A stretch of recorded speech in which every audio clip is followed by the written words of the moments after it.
Boa noite, amigos da TV Com. Estamos de volta com mais um programa CDL TV, programa da CDL Santos Praia, Câmara de Dirigentes Lojistas Santos Praia. É um projeto do nosso Departamento de Comunicação para debater temas variados e importantes para a nossa cidade, enfim, para os nossos telespectadores. Estamos em mais um encontro ao vivo, toda terça-feira. Assim acontece no canal 11 da NET, a TV Com, das 18 às 19 horas. Temos a nossa reprise semanal também, todos os sábados, das 19 às 20 horas. Quero convidar você a interagir conosco, participar, ajudar a fazer o nosso programa. Pode ser por WhatsApp e SMS.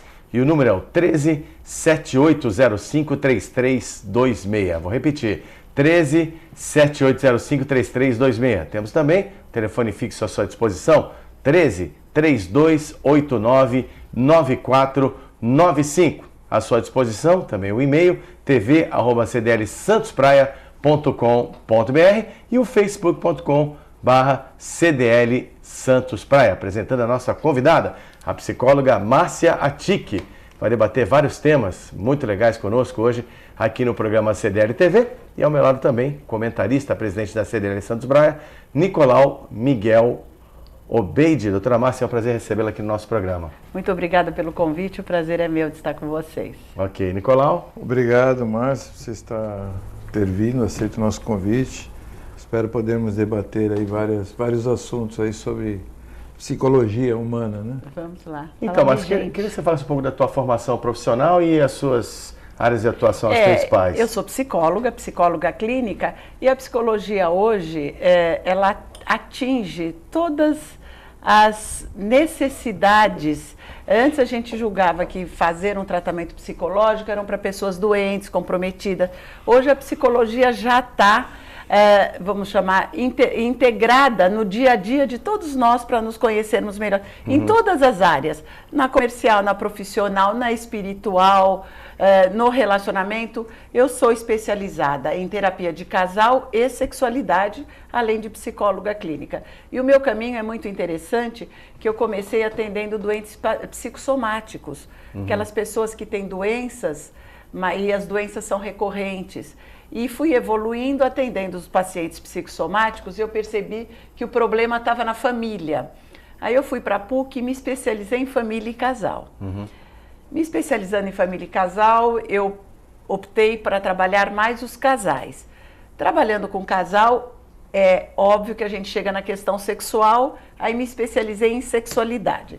Eu só conto isso para dizer que eu comecei na doença e estou no sexo. Você vê que passeio que a gente faz pela vida humana.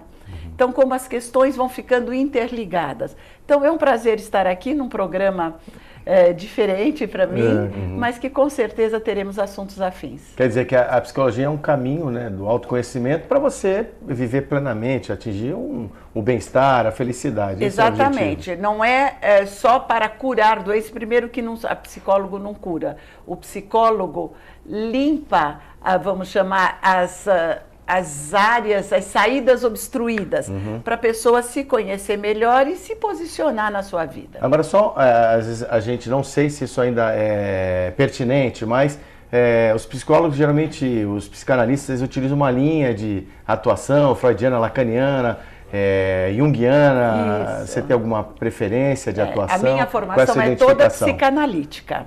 E realmente existem várias linhas de atuação, mas na verdade todas levam ao mesmo fim. São caminhos diferentes, interpretações diferentes, mas o objetivo é sempre o mesmo. Okay. Eu, em especial, tenho formação psicanalítica. Eu tenho o que eu sempre percebo, né, que eu falo muito da parte da psicanálise, comercialmente falando, né? Então, nós percebemos muito o perfil dos clientes, né? Eu, como estou há 30 e tantos anos no comércio, então sempre... E aí nós percebemos muito assim, eu até brinco, eu costumo brincar na loja, nós falamos assim, essa pessoa ela não veio comprar, ela veio fazer uma terapia aqui dentro, né? Então é como se fosse um advogado, um médico, né? Às vezes chegam pessoas na loja dentro do comércio, não só simplesmente, eles começam, olha, eu vou comprar estou procurando um mouse para comprar um exemplo, que eu trabalho com informática. E aí começa, não, porque eu preciso comprar um mouse, porque o meu neto que mora comigo, porque minha filha... E aí você percebe que a pessoa desencadeia Aproveita. Aí você começa a conversar com a pessoa e a gente percebe. Realmente existe isso que eu queria... Com certeza. As pessoas têm essa necessidade. Hoje, apesar, inclusive, da sua área de trabalho, de tantos meios de comunicação que a gente tem, as pessoas estão muito solitárias. Cada um está se fechando cada vez mais na sua própria história. Então, eu vou comprar um mouse para o meu neto, isso não quer dizer que eu e meu neto troquemos, tenhamos aquela coisa antiga, e veja bem, isso não é crítica, de que sentávamos à mesa, nossos pais eram comerciantes. As TVs desligadas, né? Primeiro que não tinha tantas TVs. Sentava à mesa, era obrigado a conversar, porque não tinha outra alternativa. Hoje isso não existe mais. Ah, que pena, se perdeu. Não, é um caminho sem volta. Não dá mais para fazer isso. Os nossos pais tinham lojas no centro, vinham para o Gonzaga, dava tempo de almoçar, dar uma descansadinha e voltar para a loja. Hoje você não faz mais isso. Né? E o tempo permitia, parece que o tempo encurtou. Então as pessoas estão realmente mais solitárias. E qualquer espaço é um espaço para troca. E interessante você colocar isso, que como comerciante, você observa. E também se exige sensibilidade no lidar com o outro. Um outro comerciante só vai falar, ai, que gente chata, não tem que contar essa vida. Exatamente. O outro já ouve, já escuta mais. Interage também, né? Interage. Hoje nós precisamos ter mais sensibilidade. Eu digo que a gente não enxerga porque tem olhos.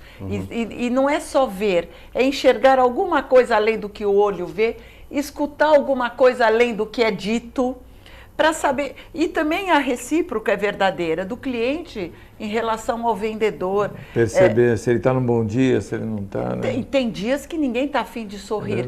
Mas você percebe que um sorriso diminui as distâncias. Hoje mesmo, na feira, eu pensei nisso. Falei, ai, mas que eu fui atendida com uma senhora meio emburrado. Tudo bem que eram 7h30 da manhã, mas faz falta o sorriso. Então, essa troca é uma comunicação hoje valiosa que aumenta essa rede de convivência que antes a gente satisfazia na família.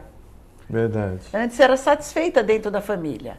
Não precisa trazer ninguém para dentro de casa, nós nos bastamos. Hoje não. Quanto mais ampliamos a rede, mais nós desenvolvemos como pessoas. Inclusive na tolerância, não é só desenvolver para ser uma melhor pessoa, é na tolerância, no aprendizado de lidar com as pessoas. Gente, é inadmissível ter guerra nos dias de hoje. É verdade, isso é verdade. É inadmissível ter guerra dentro de um lar. Tem muitos caminhos de troca. E a guerra está instaurada no meio social de uma forma ampliada, até o trânsito. Os casais, no né? trânsito. Hoje, aliás, casais, eu vi isso. Escolas, né? Foi muito engraçado, eu vi isso. É muito bom a gente andar na cidade. Eu normalmente fico no consultório, num transito. Hoje, como vinha para cá mais cedo, dei uma aliviada no meu consultório. Eu vi que um taxista, sem querer, deve ter fechado uma moto. O motorista da moto xingou de tanto palavrão. Mesmo? Foi sem querer. Não, eu acho que foi. Vai até homenageando aí o Charles, que foi sem querer querendo. Né? Qualquer um de nós pode cometer um ato falho, uma distração, um erro. E aí foi muito engraçado que o motoqueiro falou muito palavrão, aliás, um repertório bem rico, extenso, e o motorista de táxi só falava assim, Deus o abençoe, fique em paz. Eu acho que ele devia ser evangélico, ele retrucava na paz. Falei, gente, que legal isso, se todo mundo souber retrucar, trazendo para perto, que o motoqueiro acabou ficando sem jeito e foi embora. Então, uma das palavras de ordem também da boa convivência é a tolerância, né? Os anos vão passando e a gente vai ficando mais intolerante, né? E, por exemplo, no casamento, que a senhora lida bastante, né? A tolerância é fundamental, né? Tolerância, a paciência, o diálogo, né? Eu sempre e hoje em dia parece que os casamentos se fazem com mais mais facilidade. Por que isso acontece? Do mesmo jeito que eu acho que a vida está muito rápida, as relações estão muito rápidas e fluidas. Parece que todo mundo quer o resultado. A pessoa começa a amar, eu até comento, as pessoas eu te amo de manhã, né? Não, conhece de manhã, eu te amo à tarde e eu te odeio à noite, não é assim que... Eu também digo, as relações Nicolau, estão assim, né? que eu tenho muito preconceito com a palavra amor. Apesar da gente falar vez ou outra, porque eu acho que a palavra amor, 4 letrinhas, é muito pouco para todo o significado que tem o amor. Por exemplo, tem tolerância, tem paciência, tem admiração, amizade, tem cumplicidade, tem, não é dó que eu quero falar, compaixão. Convivência, né? E isso tudo vai sendo trabalhado na relação. O conjunto de emoções, de sentimentos é que faz o amor. E nós não estamos trabalhando com isso. Se eu vou dar uma palestra, eu vou falar dos sentimentos. Aí eu falo de amor, falo de emoção, de inveja, de coragem. Só que eu tenho ódio, eu tenho medo, eu tenho sentimentos que também não são valorizados. E na convivência 2, nós temos as luzes e as sombras. Fidelidade também. E o desejo também, né? O desejo aí, será que... O desejo é uma consequência. É uma consequência de tudo isso. Desde que a gente saia do padrão, eu só desejo o que é belo, eu desejo o que é completo, o que é recheado. A fidelidade... Fidelidade não é um pouco a nossa produtora ali, a Larissa, já mostrou a fidelidade, né? Assim, a senhora é psicóloga, cada um expõe as suas carências. A gente expõe o que não tem, né? Então, fidelidade é um outro tema muito anguloso, sabe? Porque se você fala que o que não é fiel, quem não é fiel trai. Mas a traição tem muitas caras. Muitas vezes a traição é um grito, é um sintoma de uma doença. Que alguma coisa não está bem, alguma coisa não está bem. Então, eu não suporto, é muito relativo. Vamos descobrir por quê. E, de repente, nessa descoberta do porquê, você reconstrói um relacionamento muito melhor do que era antes. E até porque o casamento em si, ele já opõe duas famílias com criações diferentes, homens e mulheres que têm suas diferenças. São muitas diferenças. Né? O casamento é 1 mais 1 que tem que formar uma terceira situação. Não é 1 mais 1 que vai fazer. Cada um tem que abrir mão de alguma coisa. Exatamente. Não é as duas metades da laranja tradicional e antiga.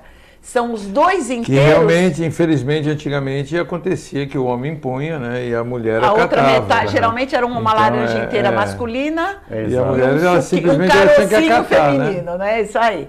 Mas é diferente. Hoje, o casal, o homem e a mulher, os casais homo ou heterossexuais, eles têm que estar inteiros na relação. E construir um daqueles dois inteiros. Gente, é um trabalho maravilhoso. E aí gera intolerância, né, Márcia? Se não tiver, o que eu acho muito importante, não é o olho no olho, eu te amo, é para sempre. A cumplicidade, né? É o objetivo em comum. Se eu sou inteira, você é inteiro. Nós três. Se nós tivermos um objetivo em comum, cada um de nós vai levar o que tem de melhor para esse objetivo. Exatamente. Você não vai impor que eu tire alguma coisa de mim, nem ele dele. Cada um vai saber o que tem de bom. E às vezes, viu, a traição aparece no sufoco, é a febre. A gente vai tratar a febre e a pessoa ficou boa? Não, tem que ver o que causou aquela febre. É verdade. Agora, a Márcia Tigre, a psicóloga que está conosco hoje aqui no programa, vai ficar conosco até às 19 horas.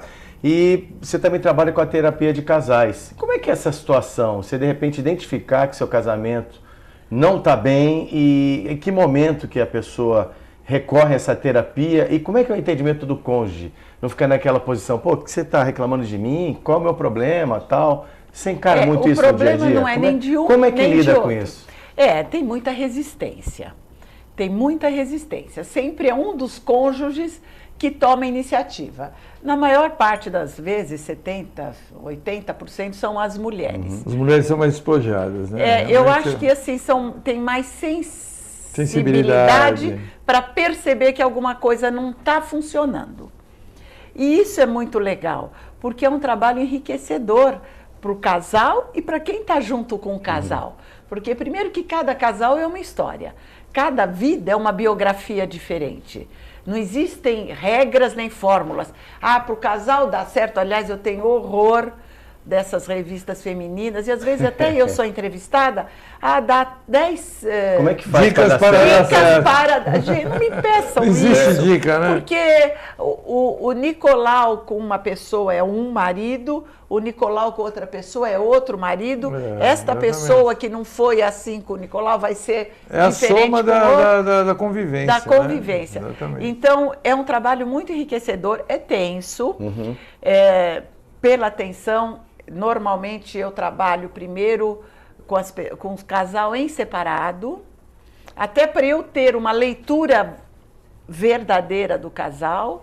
Em alguns momentos eles vêm juntos, e esse momento de vir junto não é um momento de lavar roupa suja, porque a roupa suja foi lavada individualmente. Exatamente. Já foram é o momento de fazer a reconexão. Eu comparo os casamentos, os relacionamentos, até os namoros hoje, porque hoje o namoro e um casamento tem pouca diferença. Com a igreja da Sagrada Família de Gaudí, lá de Barcelona. É linda mesmo, porque tem altos e baixos, torres e mais torres, mas é uma igreja que está sendo construída há 200 anos. E não termina. Não terminou e já foi restaurada N vezes, não sei quantas. Isto é um relacionamento. Então, o momento da terapia é o momento da restauração. Porque a Sagrada Família nunca perdeu a beleza, pronto, né? A magia, a imponência, né? Exatamente. E nesse momento também pode se decidir não restaurar. Porque o casamento nunca está pronto, eu entendo, porque, se me corrija se eu estiver errado, porque eu acho que nós mudamos, né? Nós vamos amadurecendo. Estamos sempre evoluindo. E a nossa personalidade está sempre se alterando, e eu acredito que do casal. O ajuste se faz necessário. Mas, por favor, conclui. Não, pode concluir. Não, que a Márcia falou algo que me chamou muita atenção, porque na terapia não é só não é aquele que falar, vou salvar meu casamento. Não, de repente a pessoa vai descobrir que aquele casamento acabou. Acabou para os dois. E quando o divórcio acontece, e hoje é muito comum, depois de uma terapia, não é uma saída de um casamento, é perceber o esgotamento. Isso a gente sozinho não consegue, sabe, Nicolau? Por causa do calor das paixões, da emoção. Então, é bem o que você falou, depois que todas as emoções estão compreendidas... Inclusive, eu tenho uma frase, que eu não sei se é verdadeira, que nós não queremos perder nem aquilo que não queremos mais. É um momento muito difícil. É difícil. Então, às vezes, a pessoa não quer mais, mas ela não quer perder. Então, exato, muito bem colocado. E é verdade. É uma resistência que nós temos a herança de que o casamento é posse. Exatamente. Minha mulher, meu homem, meu marido.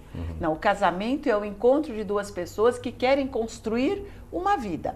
Por isso, eu não vou fazer apologia dos casamentos contratados.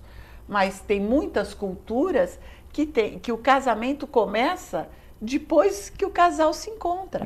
Aliás, é um auto-engano da nossa cultura, e a gente reforça isso. Dos contos da carochinha, os filmes. Quando que os filmes acabam? Quando o casal se encontra e foram felizes para sempre? Pelo contrário, a história está começando. E esse auto-engano... e o príncipe se separaram anos depois. Exato. Esse auto-engano de que agora é para sempre traz muito sofrimento. Agora, Márcia, a psicóloga Márcia Tiki aqui conosco, né? Tem aquela consagração na sabedoria popular, né, que a pessoa casa com a família, né? Até que ponto isso é bom e isso é ruim? E eu queria também te perguntar o papel da sogra. Muitas vezes não do sogro, da sogra, porque a sogra tem essa piada né? antiga, né? Como a Márcia é sogra também, sogra né? rima com cobra, a sogra vai. Então, e a sogra, como é que é? Como é que funciona? Você até trabalha nessa questão também. Desculpe, esse ano, há dois anos que eu não tive, já tive grupos de sogras e noras, muito interessante. Só para adiantar, minha sogra é maravilhosa, viu? Dona Marilu, maravilhosa, uma segunda mãe. Legal isso. É uma relação muito difícil, porque nós temos essa herança de posse. O meu filho agora não é mais meu filho, é marido dela. Não, é meu marido, não vai cuidar da mãe. Aí entra nesta competição desnecessária, porque cada um mulher tem um espaço. papel diferente. E a gente também não pode negar que existia, talvez por mais ignorância, por falta de tolerância, por intromissão, uma certa competição e uma cultura que reforçava essa animosidade. Eu acho que hoje a cultura já está ao contrário, de amizade, de cumplicidade. Sim. Porque agora hoje a realidade é que a mulher trabalha, né? Então precisa da sogra, às vezes dos familiares do marido, da sogra. Sem se intrometer. Exatamente. É um limite muito tênue. Muito tênue. E tem uma coisa muito interessante, a reconhecer que a esposa, portanto, nora, gente, tudo que a gente fala do feminino é válido para o masculino. Claro. Nora ou genro vivem um momento da vida, que o sogro e a sogra vivem outro momento da vida. Então não dá para competir nem brigar, Sim. porque são histórias tão diferentes. Ah, não, ele não é como meu pai. Claro que ele não é como seu pai. Seu pai está aposentado, seu pai viaja, seu pai está mais benevolente, seu marido está ralando, seu marido está estressado. Uma vez eu atendi uma moça, há muitos anos, por isso que eu me permito comentar. Chorava porque meu marido é diferente de todos. Imagina que no domingo todos os maridos estão no parquinho com as crianças e as mães e eu sozinha com a minha criança. Como eu sou infeliz. Qual é a profissão do seu marido? Ele é garçom. Sim, se ele é garçom, ele trabalha em restaurante. Aonde? No Guarujá. Ah, então ele não vai trabalhar para ir para o parquinho como todos os pais, que são funcionários públicos e estão de folga no domingo. Então, você percebe, é uma falta. Você vai falar, mas isso é ignorância. Mas no calor da paixão, todo mundo fica meio burro. É verdade. Então, o sentimento domina, né? Exatamente. E são sentimentos não realistas. Não são sentimentos construtivos. São sentimentos, por exemplo, de carência, que vêm à tona com mascarados. Mascarados. E você briga por alguma coisa que naquele momento não é importante.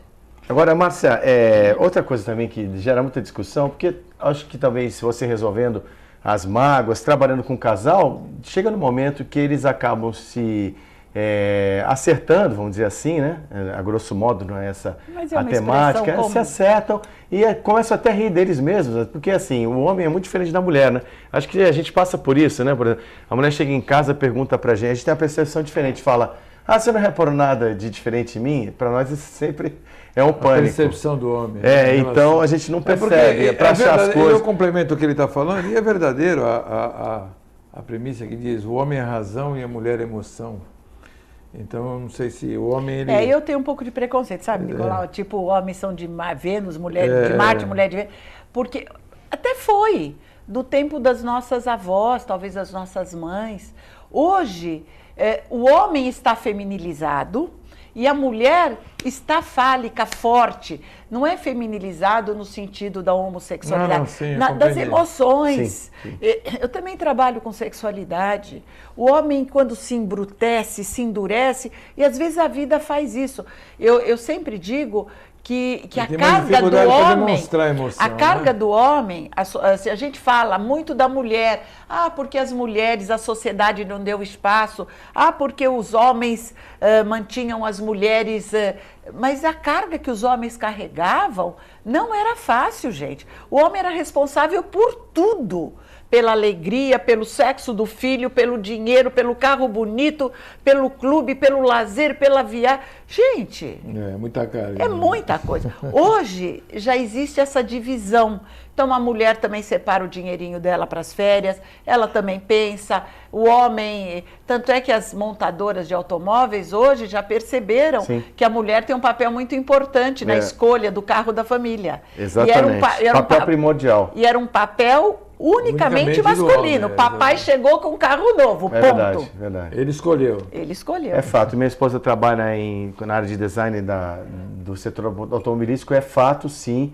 Os carros são planejados para atender as necessidades da mulher, seja nos porta-objetos, seja nos espelhos, no perfume, seja no cor. tecido, caso a criança tenha vomite, qualquer coisa, tudo isso está em jogo, né? Vou para o primeiro intervalo do nosso programa, tá uma delícia o programa de hoje, com a psicóloga Márcia Tic, eu, Zé Torquato, Nicolau Miguel Beide, voltamos já na sequência do programa CDL TV.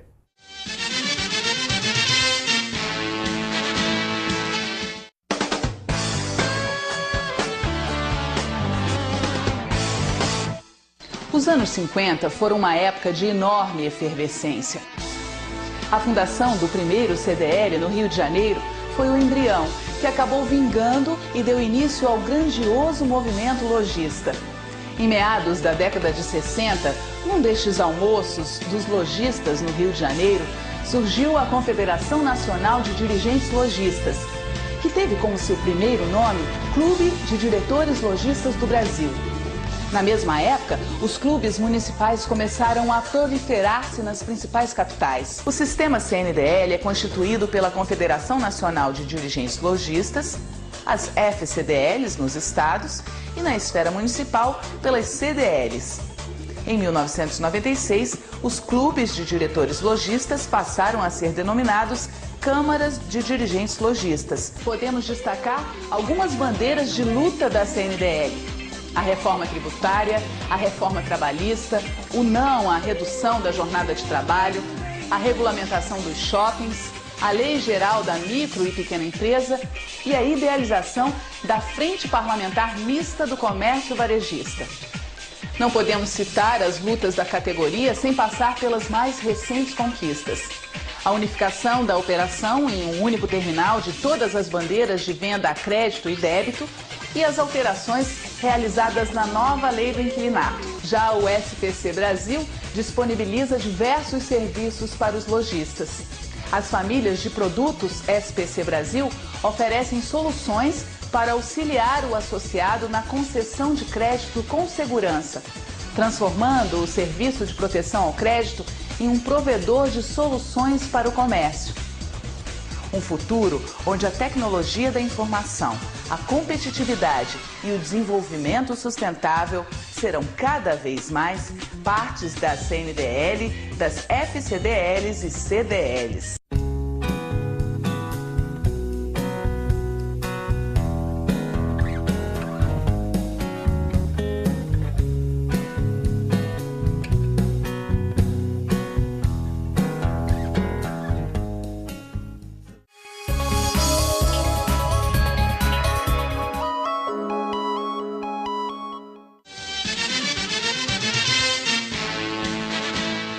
Estamos de volta com mais uma edição do programa CDL TV ao vivo. Estamos aqui toda terça-feira das 6 às 7 da noite com o programa realizado pelo setor de comunicação da CDL Santos Praia, Câmara de Dirigentes Lojistas Santos Praia. Participe conosco, estou aí na sua tela ao longo do programa, os canais de comunicação, a sua participação é muito importante. Temos perguntas e continuamos com a nossa convidada de hoje, a psicóloga Márcia Tic, e também com Nicolau Miguel Beide, comentarista fixo do programa CDL TV.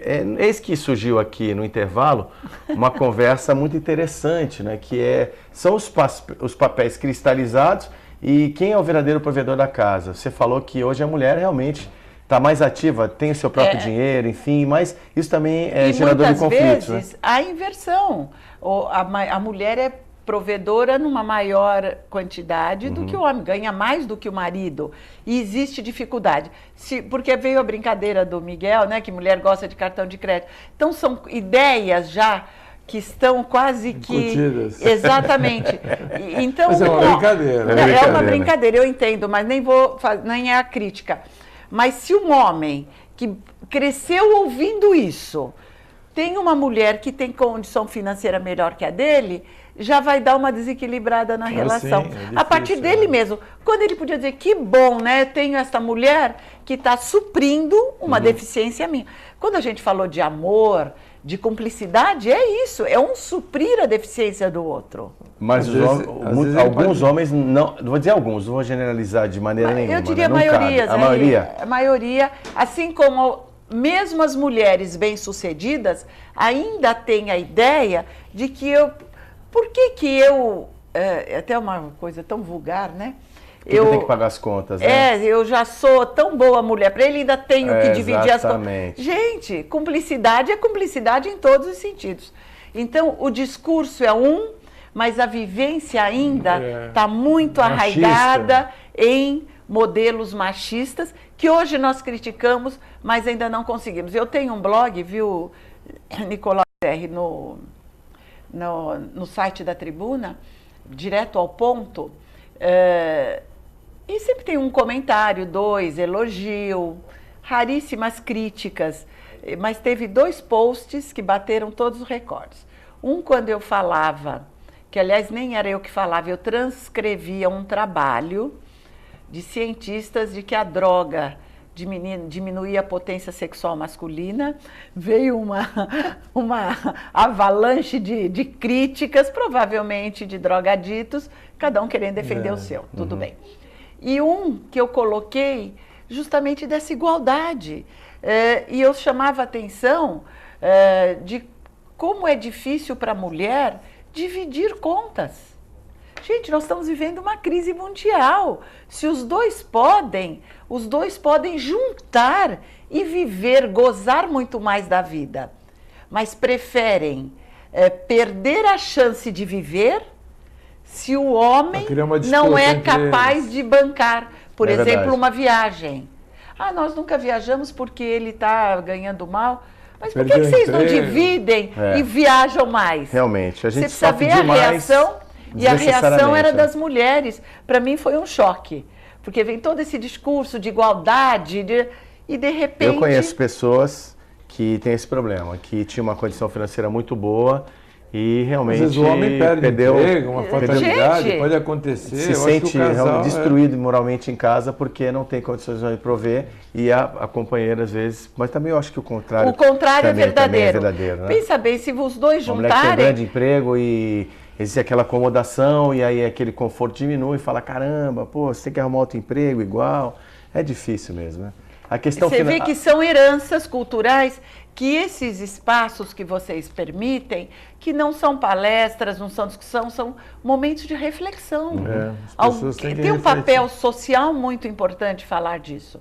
Agora, eu volto na paz. Então, Márcia, agora também o consumismo em relação com a atração sexual, está tudo misturado, existe aí, não em todos os produtos, mas existe uma relação de consumo que incita um verdadeiro fetiche da mercadoria. Então tem produtos que têm uma significação maior e acabam sendo veículos de atração entre as partes. Tal. O que você quer dizer sobre isso? Eu diria, sempre... Compensatórios, né, que você quer dizer. Exatamente. A grosso modo, né?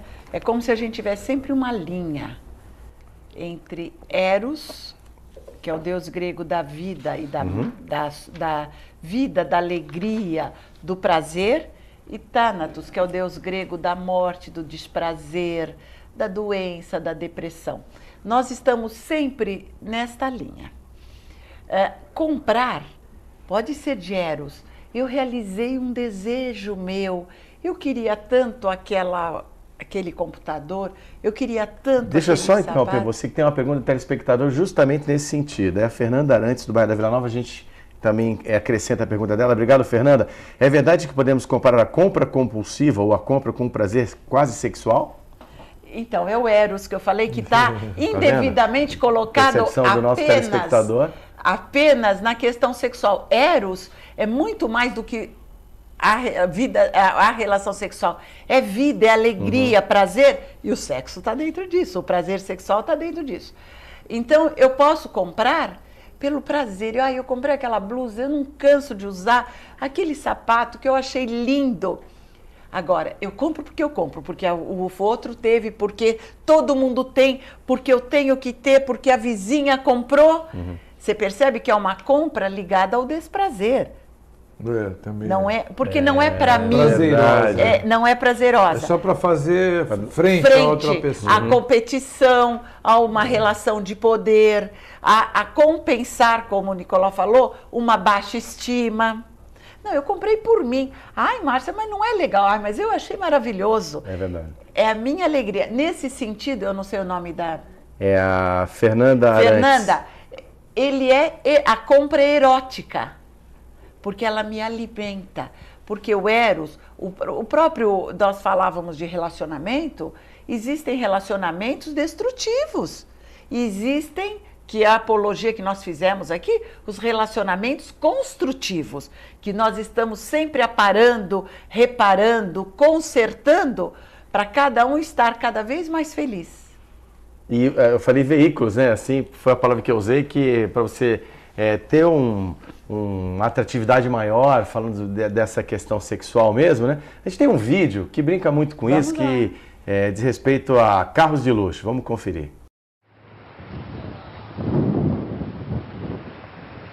What's up, cutie? Hey, What's going on? not too much. Hey, I was looking at you and I thought you were really pretty and I wanted to get your number. Is that too much to ask for, or You know, let's go I out to dinner? usually go out to dinner with people Oh yeah, who you go to dinner? By yourself? sometimes. Oh wow. That's, I don't usually ask twice, but you sure you don't want to go out with me? Your car? Yeah, it's my car. Why? Well, I might be able to go out to dinner with you. You might. Bar down the street if you want to go. There's what? There's a bar down the street. If you Oh, wanna go. now you want to. Too bad. I don't like gold diggers.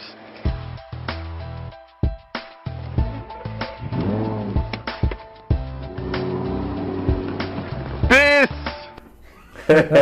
Então, ali tinha as legendas, para quem não enxergou, ele paquerou uma menina, falou, pô, você não gostaria de me conhecer? Vamos marcar, vamos sair para jantar e tal. E ela, não sei e tal. Aí ele falou, então tá bom. Aí ele entrou no carro de luxo, né? E aí ela disse, é o seu carro? Ah, tá, pensando bem, pô, vamos conversar, tem um bar ali na esquina, né? Falou, não gosto de interesseira, né? Tem que, essa alegoria é uma piada, mas essa alegoria faz sentido demais, né? Para algumas pessoas, fatores claro. externos que contribuem para o pseudo-apaixonamento. A gente se apaixona pela pessoa. Gostei dessa do pseudo-apaixonamento. E você pensa que está apaixonado. O que é paixão? É um encontro de pessoas que não se conhecem. Mas Então- existe, eu acho que o interesse no todo é natural, você não acha? Não, Interesse físico. mas eu acho que primeiro é um interesse pessoal. O que essa pessoa vai trazer para mim de acrescentar na minha vida? É que aí faz associação direta com a questão material. do carro. Com a questão material. Então, eu acho assim, então, voltando. Desculpe te interromper, por que a mulher sonha com o príncipe encantado? Porque ele tem uma legenda, né? Ele tem E depois a Uma gente sabe hoje que o príncipe encantado também fica barrigudo, também se implica com outras coisas. Aí dizem que vira sapo. Aí ele mudou, não mudou, ele não era. Ele era um homem normal. Aliás, isso tudo tem a ver com a cultura da idealização. Eu só sou feliz se eu tiver o ideal, o perfeito. É aí que entra um pouco o que você perguntou, dessa busca desenfreada. Eu estou sempre insatisfeita. Status, é verdade. Eu estou procurando o perfeito. Não existe o perfeito. O perfeito é criado a partir do que a gente tem em comum. Nós estávamos falando de mercadoria, podemos falar de pessoas usando a mesma imagem. Mas isso é maturidade, né? Eu acho que é educação. Educação também. É evolução. Mas no mundo que nós vivemos hoje, nesse mundo consumista, de vendendo só propaganda só de gente bonita de cerveja, Querido Nicolau, só tem vocês gente lembram? sarada, e aí você compra essa imagem. Que eu né? comecei o programa falando de solidão. A solidão que a sociedade universal vive hoje é consequência do consumismo desenfreado. Não é não comprar, repito, é comprar com sentido. Sim. O porquê, né? Você está fazendo Tem que aquilo. ter um porquê para mim. E de repente é vaidade, ótimo, mas é para eu me sentir envaidecida. Você vai tomar cerveja tal, você vai ter um monte de mulheres bonitas à Isso sua faz volta, parte, numa né? Faz casa com parte, faz piscina, parte. Então, E se essa cerveja é a mais amarga, eu vou comprar outra que eu gosto mais. uma com mais sabor. Aí entra a maturidade. Entra a maturidade, entra o se conhecer. Mas aí também a maturidade, tem uns que fazem uma piadinha que quando a maturidade chega, Já passou o tempo? já é tarde. Mas quando a gente fala de maturidade, eu falo muito de educação. É testemunho. É testemunho. Nós falamos agora há pouco que os casais não se encontram, que os casamentos, os relacionamentos estão muito fluidos. Os pais se beijam? A primeira coisa que eu pergunto para o casal, vocês se beijam? Ah, não. Mas por quê? Que educação sexual, afetiva vocês estão dando para os filhos de vocês? E desculpe te interromper, complementar. Isso vai aqui uma crítica minha, coisa que eu nunca gostei. Eu sei que muitos podem estar me vendo e vão me criticar. Mas essa história do casal chamar a mãe de mãe e o pai de pai. Eu acho que quando o casal chega nesse estágio... Deserotizou total. Eu acho que acabou. Não, estou errado, estou errado. Perfeito. É assim, existe uma família que tem sogra, papagaio, sogro. Dentro da família tem um casal. Exatamente. Dentro do casal tem um homem, uma pessoa e outra pessoa. Então a gente tem que trabalhar este individual, essa dupla e o contexto familiar. Você fala do beijo, né? Os casais não se beijam. Então os casais não dão educação afetivo-sexual para os filhos. A mãe compra porque a amiga comprou. Ela está deseducando o filho. A mãe está preocupada de não comer porque ela tem que ter aquele corpo perfeito da Gisele Bündchen, que é uma entre milhões. Trilhões de mulheres. Ela vai ter adolescente anoréxico. O que eu fiz? Então ela chama o pai eu chamo o marido de pai, aí fica, pai, mãe, aí a criança cresce. Com uma mãe deserotizada, essa criança vai ser uma mulher deserotizada. Então, tudo educação. O que é educação? A melhor escola? Não. Educação é o melhor testemunho. Do quê? De afeto, de acerto e de erro. Verdade. Desculpe, mamãe errou. Desculpe, o papai errou. Não, você tem razão. Não, isso está errado. Nós somos perfeitos, né? Então, a gente tocou na questão do consumo, né? E o consumo, você bem falou, né, Márcia, sobre você trabalhar e se dar o prazer de comprar algo que você gostou, uma peça bonita, que vai você se sentir bem, até nenhum problema. Mas em que ponto o consumo, ele passa da curva? Né? Aquele consumo exagerado que você gasta, a pessoa não consegue se controlar, tem o consumo compulsivo, tem até aquele consumo conspícuo, mesmo que a pessoa vai além das suas posses, compromete até seu patrimônio para consumir. Eu vou fazer um paralelo com a obesidade. Pois não. Você come para quê? Para matar a fome? Geralmente obeso, mórbido, não come para matar a fome. Ele come para se alimentar de outras emoções que ele não sabe quais são. Assim como o comprador compulsivo. Porque o comprador compulsivo não compra com aquele sentido que eu falei, com a razão. Olha, é um excesso eu comprar mais um sapato, mas eu estou apaixonada por esse sapato. Então eu vou comprar. O comprador compulsivo, de repente, eu não sei se você já identificou isso no seu comércio, ele entra na loja, ele compra 5 calças iguais. Aí você fala assim, não compra não. Você... Pois é. Aí fica um pouquinho difícil. O pessoal, compradores compulsivos. Mas tem mulheres que compram um sapato, como você usou, né? O sapato é um bom exemplo, que parece uma centopeia. Né? Exatamente. Tem até um filme engraçado, né? Que as mulheres adoram sapatos, via de regra adoram sapatos, né? E até nenhum problema. A gente vai exibir um filme daqui a pouquinho, mas eu queria contar essa história que eu vi na internet, um vídeo muito interessante, né? Que tem um casal e o filho pequeno, né? Eles assistindo a TV e parece uma cena mais assim apimentada, né? Um casal se pegando, aí os dois tampam o olho do filho, né? Aí ele vai mudando o canal e aparece uma cena de liquidação de sapatos. E o filho e o pai tampam os olhos da mulher, né? Então, por falar nisso... tão obsceno quanto. É o desejo, né? Então, nós temos cenas do filme, Os Delírios de Beck Bloom. É um filme que fala de adição às compras, enfim... Muito bacana para a gente conferir e acrescentar a nossa conversa aqui. Pode rodar.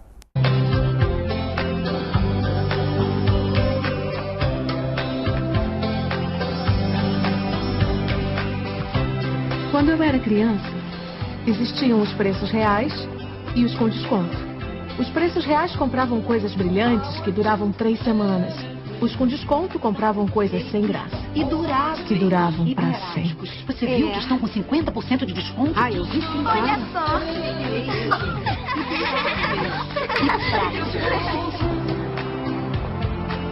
Quando eu olhava as vitrines, eu via um outro mundo. Um mundo de sonhos, cheio de coisas perfeitas. Um mundo onde as garotas adultas tinham o que queriam. Elas eram lindas, como fadas ou princesas. E nem precisavam de dinheiro. Tinham cartões mágicos. Eu queria um. Mal sabia que acabaria tendo 12. Rebecca Blomwood. Profissão, jornalista. Jaqueta, Visa. Vestido, Amex. Cinto, Mastercard. É vintage e consegui restituição de 1%. Bolsa, Gucci. Valeu cada centavo. Quando eu me mudei para Nova York, conheci os homens. E isso me abriu novos horizontes. Sabe quando você encontra alguém bonito e ele sorri e seu coração fica igual manteiga derretida em cima da torrada? Ai, ai, é assim que eu me sinto quando eu vejo uma loja. Só que melhor.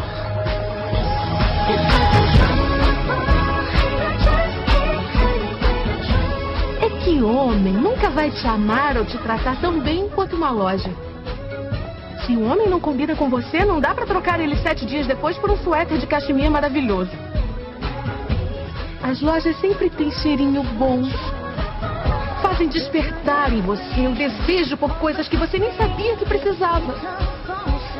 E quando a sua mão pega aquelas sacolas reluzentes...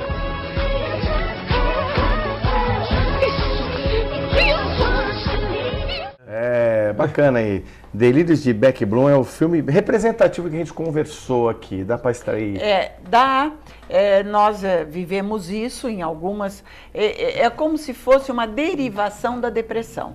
Ao invés de me deprimir, eu fico excitada, buscando esse prazer coisas, momentâneo da compra, ele acaba mascarando outros desequilíbrios da pessoa, outra tristeza, vamos outras chamar assim. Carências da pessoa, né? Porque não tem problema nenhum. A gente se autodesafia a ser forte, perfeito, infalível.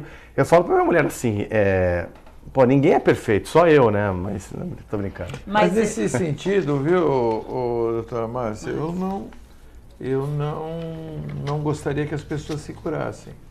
Sabe, como comerciante. Eu, como comerciante, não gostaria. Mas você sabe, Nicolau, eu acho que é necessário o consumo, existe uma roda da generosidade, o mundo tem que rodar. É que você vê o filme americano, nos países de primeiro mundo, isso acontece com muito mais frequência. Porque eles têm todas as necessidades básicas satisfeitas. Então, você vê o alto índice de suicídio nos países de primeiro mundo, essas coisas absurdas que a gente vê. A gente critica tanto o nosso país, mas assim, é raro você ouvir um adolescente invadiu a escola e matou. Gente, é chocante. E você vê quanto isso acontece. Esses desvios na cultura americana são recorrentes. Porque nós temos luz e sombra, nós temos que aprender a viver com a sombra. Eles têm tudo satisfeito, então estão sempre buscando mais. E nós precisamos falar disso, viu, Nicolau? E não vai comprometer o comércio, porque o comércio é necessário. Não, eu tô brincando. Não, é necessário. Porque a saúde tem a ver com a psicohigiene social. Não estimular o consumismo. Então, é uma crítica que a gente faz. Demasiado. Eu acho que o consumismo tem que ser consciente. E hoje nós vivemos carência de água, a questão do clima, tudo do meio ambiente, isso tudo já está trazendo muita reflexão, que está, inclusive, mudando as características do consumo, não diminuindo. Talvez até melhorando. Agora, só complementando, no consumo também, você falou de depressão, a internet, por exemplo, no caso Facebook, né? O que a gente percebe, as redes sociais, né? A gente percebe na rede social, Facebook, as pessoas se expondo de uma forma muito mais explícita, né? De uma forma... Às vezes alguns a gente percebe até meio maquiados, né? Assim, de uma maneira que eu gostaria de ser. Eu brinquei, mas o ser perfeito existe sim na internet, né? Na internet, então, é isso que eu ia falar. Todo mundo pode ser quem quiser, né? Então as pessoas, todo mundo tem amor, todo mundo quer dar amor. Ou então todo mundo sofre muito. Ou então sofre. É o politicamente correto, assim. Outro dia então, eu postei. assim, o que você entende em relação assim, o que a pessoa está expressando na realidade aquilo? Qual é o lado bom e o lado ruim dessa interatividade? Outro dia eu postei agora, no meu Facebook, nas redes sociais, 1000 vezes curtida, sei lá. Não conte para o Facebook, procure um psicólogo. Pelo menos vai ter o retorno, vai ter a resposta. É que a telinha, ela tá lá em branco. E eu faço dela o que eu quero. Se eu estou com baixa estima, eu vou lá dizer que eu sou o máximo e todo mundo vai me aplaudir, eu vou me auto-enganar. Curtir. Se eu estou sozinha, curtir. Quantas curtidas, né? Eu vejo os adolescentes, é imaturidade. Tanto é que o adolescente fica controlando as curtidas. Se eu estou muito carente, solitária, eu conto o drama do meu cachorrinho, todo mundo vai me abraçar. Vai curtir, nossa, como eu sou amada. Mas a pessoa não tem nem cachorro, né? Como eu sou amada. A não ser o rapaz lá que fica ali perto lá da sua loja, lá, que ele gosta. Rapaz lá, um morador de rua fake lá, que fica com o cachorrinho lá. Não, ele explora os cachorros e fica sensibilizando. Deixa eu mudar de assunto, que tá uma provocação aqui com o meu chefe, né? Bom, que aqui não é chefe, comentarista, mas... Bom, então, por falar nisso, na mídia social, a gente vê o seguinte, a Roberta Mendes do bairro da Aparecida coloca muito bem. Muitas empresas, quando recebem currículos, têm o costume de verificar as informações dos perfis das redes sociais. Por outro lado, as pessoas têm o costume de ostentar uma vida que muitas vezes não possuem na internet. Você acredita que isso pode interferir na hora da contratação? A pessoa pode ser julgada por aquilo que ela publica na rede social e não pelo que está no currículo, se as coisas forem divergentes, as informações divergentes? Acho que a Márcia pode comentar e o Nicolau também, que contrata pessoas. Eu acho que as grandes empresas, né, elas olham o perfil das pessoas em Facebook e rede social e dali sai uma contratação. Não, eu já fiquei sabendo de pessoas que tinham um bom desempenho numa prova e deixaram de ser contratadas por causa de postagens inadequadas. Eu acho que é por aí. Se você põe uma postagem preconceituosa, porque tem valores que são os atos falhos. Eu acho que assim, valores morais, éticos. Hoje a gente sabe que a internet também é um caminho sem volta. Então, que se usa desse mecanismo, sem dúvida nenhuma. Eu não tenho experiência na psicologia industrial, contratual, mas eu, sem dúvida, até um amigo, você conhece uma pessoa, você vai lá no Facebook, como ela é legal, tal. Agora, puxa, ela postou umas coisas desagradáveis.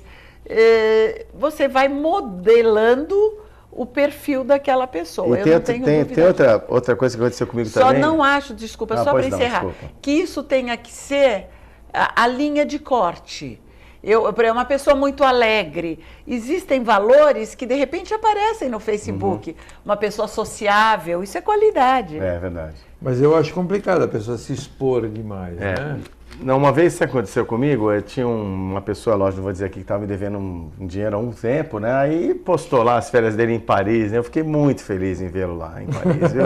Fiquei muito contente. Mas isso daí não é a sua dívida que você pensou, é o caráter dele que ficou claro para você. Mas, né? Por favor, né? Então, quando for a Paris, se você, por acaso, porventura me dever e for viajar, não poste as fotos no Facebook, isso me aborrece muito, viu? Então, recado dado.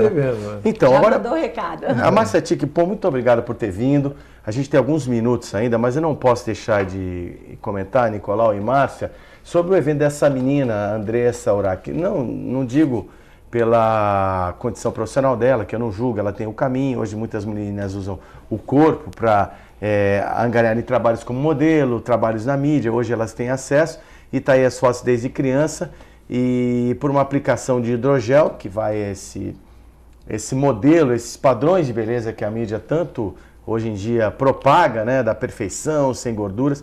Ela aplicou uma substância chamada hidrogel na coxa, para ficar com a coxa, como se diz hoje em dia, sarada, e está dando graves consequências. O que você diria a respeito também de perder o controle, fazendo várias cirurgias plásticas, que está tudo no mesmo bolo, né? As jovens e pessoas até de mais idade que fazem inúmeras cirurgias, estão sempre buscando uma perfeição baseada no modelo de beleza que a mídia massacra. E eu complemento o que ele está dizendo. Você não acha que também é culpa da mídia, ou da televisivo, ou da imprensa em relação a esse tipo de exigência, né? De a pessoa estar sempre melhor do que o outro? Você não acha que isso leva a pessoa... Olha a perna dela como é que está, olha só que absurdo. Aí tem informações que ela está internada na UTI, respirando por aparelhos. Risco muito grande, só para complementar, o risco de infecção generalizada é latente. Pois não. Uma coisa muito grave. Eu acho que isso entra naquele contexto de você avaliar a tua necessidade pelo outro, não por você. O nosso corpo é o nosso templo. E a gente tem que amar o corpo da gente. Claro que corrigir uma imperfeição, melhorar, todos queremos melhorar. Vaidade, né? Mas seguir um padrão ideal é igual o príncipe encantado. Não existe o padrão ideal. Não existe. Isso ia chegar a ser até... As pessoas então, até... Tudo que é tão artificial vai acabar dando consequência. Então, porque tem até volta lá na filosofia clássica, né, no Platão, né, no mundo ideal, o mundo das ideias, que não existia, né? Exatamente. E gera muitas angústias. A gente se coloca desafios e metas... Aí é que tá, você falou uma palavra mais. A angústia é necessária. Quando você busca fugir da angústia, sendo aquele modelo ideal, você está saindo de si. A angústia é que nos faz nos conhecermos melhor. Teve uma publicidade outro dia, que eu não me lembro de que produto, que dizia, não são as respostas que construíram o mundo, foram as perguntas. Porque a pergunta gera um movimento. Então, a minha imperfeição me mobiliza a ser sempre melhor pessoa. E nesse contexto, o corpo vai junto. E a busca da felicidade, né? Que as pessoas estão sempre buscando ser felizes. A felicidade e de repente eterna. Vão pelo caminho errado. Do né? fake, da felicidade, da pílula, da felicidade. Que é feliz, né? Porque a felicidade é uma construção dia a dia. E também ela conta com o dia da infelicidade. É que a gente imagina, eu não vou ser feliz nunca. Como não? Quer ser feliz para sempre? Então deita e morre, vai para o paraíso. Você colocou muito bem. Vai para o paraíso. Por exemplo, não existe a luz sem as trevas, né? Sombra e luz. Lidar com tudo isso. Eu estou aqui iluminada, minha sombra está aqui. As duas coisas fazem parte de mim. A vida é isso, a alegria. Tem um comparativo da infelicidade para saber o que é ser feliz. Exatamente. Você não tem como saber, exatamente. Não é verdade? Mas tem esse folclore da felicidade eterna. Uma escravidão, fala, né? Uma escravidão. E a gente cai nessa armadilha às vezes. De vez em quando, todos nós. A gente tem que construir a vida momento a momento. E os valores estão diretamente relacionados, nossos valores de vida estão diretamente relacionados. Em alguns momentos eu tive, por conta da minha profissão, frequentar o AA. E não sei se vocês sabem que tem pessoas lá que não bebem há 30, 40, 50 anos, a vida toda. E eles nunca falam, nunca mais beberei. Eles prometem sobriedade por 24 horas. Hoje eu estou e vão renovando de 24 horas. Isso é a vida, isso é a felicidade. Verdade. Márcia Tic, muito obrigado. Obrigada a você. Foi um prazer ter você conosco no programa. Nicolau, muito obrigado. Muito obrigado. Nos acompanhe na reprise de sábado, às 19 horas, aqui na TV Com. Obrigado à nossa produção, Larissa Moraes, equipe técnica da TV Com também. Boa noite e até a próxima.